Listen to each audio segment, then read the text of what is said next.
Okay, today we're going to discuss all the algebraic properties. Um, these are things you learned in, I think, like 5th or 6th grade, but you might need a refresher on them. I think we taught them again in 9th grade also. But, anyhow, first one is the associative property of addition. Associative property of addition just says when three or more numbers are added, the sum is the same regardless of the grouping of the addends. So basically, if I have three numbers that are being added together, a plus b plus c, and I group a plus b first and add those. So we're just going to put real numbers in. We're going to call this 2 plus 3 plus 4 equals 2 plus 3 plus 4. Now, showing that that's true, 2 plus 3 is what you would do first because you order operations. So we give you a 5 plus 4, which gives you 9. 9 is equal to 2 plus 3 plus 4 is 7. 2 plus 7 is 9. So your final answer would be 9 is equal to 9, which is true. So this is telling us it doesn't matter how we group them. If we switch the grouping on them and leave the order the same, still a plus b plus c, both of them, and just flip the grouping where the parentheses are, you're going to have the same answer. So that's the associative property of addition. Associative property of multiplication, exactly the same except multiplication. If I do 2 times 3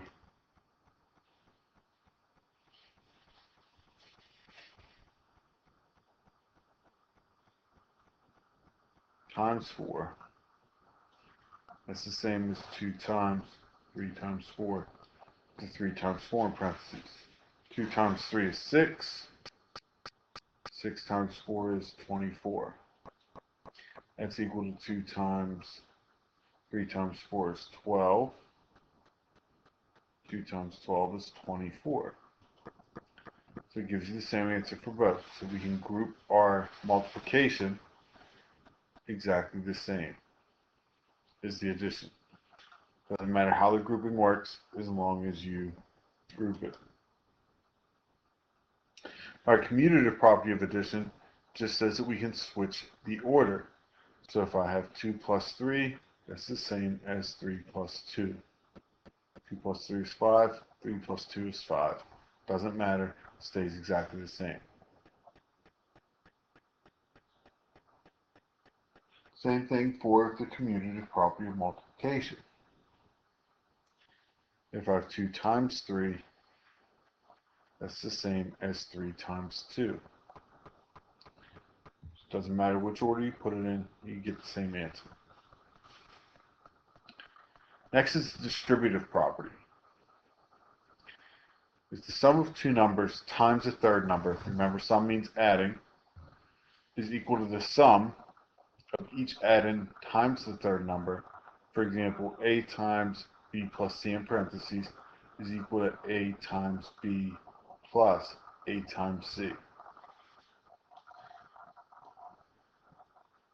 So if we look at this one, say that's 2 times 3 plus 4. Well, you have to do what's in parentheses first. 3 plus 4 is 7. 2 times 7 is 14. But we can also do it the other way. We can do 2 times 3 plus 2 times 4. 2 times 3 is 6. 2 times 4 is 8.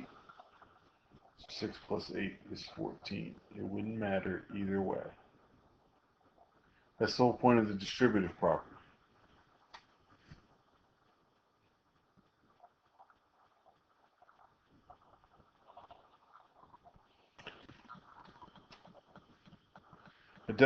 Identity property of addition. The sum of any number in 0 is the original number. For instance, a plus 0 equals a. So 2 plus 0 equals 2. That was really hard to figure out.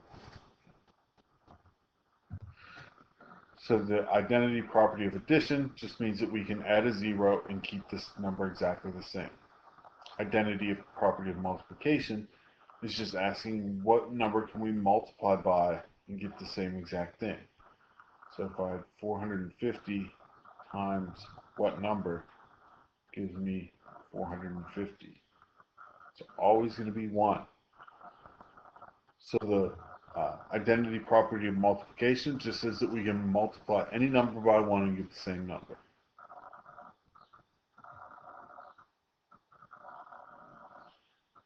Okay, on to the next one. Now this is one that might be newer that we maybe never discussed the name of it, but it's the additive inverse of a number. And that's saying that A is, the additive inverse of A is negative A. So that if we add those two numbers together, we're going to get 0. So if I have 2, the additive inverse of that would be negative 2, and the answer is 0.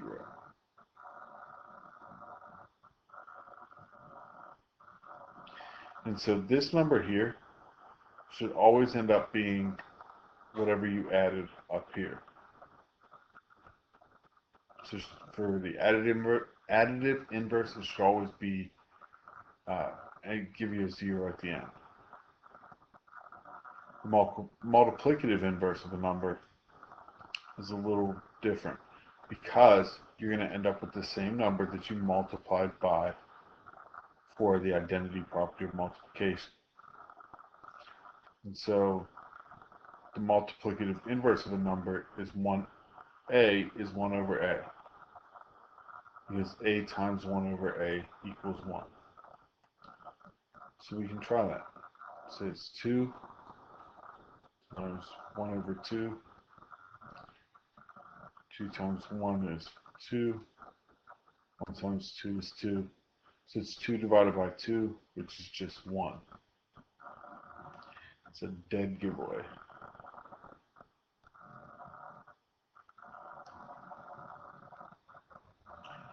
Okay, so how will we see these within our question types?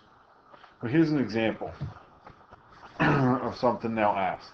So we start with 9x plus 4 equals 46, and it'll ask, like, what step did Tommy use to get to solve this question? And so you would have to answer it as, he subtracted 4 from both sides, and we're allowed to do this because of the additive inverse, so that it's 9x equals 42.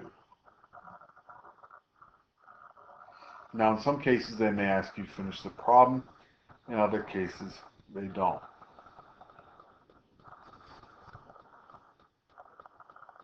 So just make sure you know what they're asking for. Make sure you know whether or not you're supposed to finish solving it or just say what went wrong and how we can easily fix it.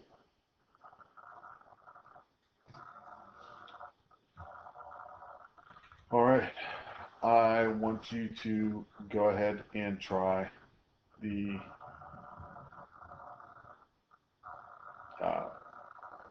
associated questions on the worksheet, and that will be it for this lesson.